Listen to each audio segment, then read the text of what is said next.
Hello అండి, ఇవాళ నేను ఈ వీడియోలో ఎలా డిపాజిట్ చేస్తే మనకి డబ్బు వేగంగా పెరుగుతుంది అంటే ఫిక్స్డ్ డిపాజిట్ చేస్తే వేగంగా పెరుగుతుందా లేదా రికరింగ్ డిపాజిట్ చేస్తే వేగంగా పెరుగుతుందా, ఈ రెండిటిలో ఏది బెస్ట్ ఆప్షను అనే విషయానికి వస్తే మనం ఇప్పుడు ఈ వీడియోలో చూద్దాము.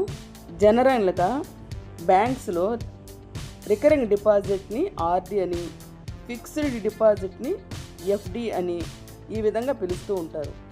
ఆర్డి మాత్రం ఒకే రకంగా ఉంటుంది, కానీ దాని యొక్క పీరియడ్ అంటే సంవత్సరమా, 2 సంవత్సరాల, 3 సంవత్సరాల అనేది మార్పు ఉంటుంది. అదే ఫిక్స్డ్ డిపాజిట్ కూడా అదే 1 సంవత్సరమా, 2 సంవత్సరాల, 3 సంవత్సరాల అనేది పీరియడ్ అనేది దానికి కూడా అలాగే ఉంటుంది.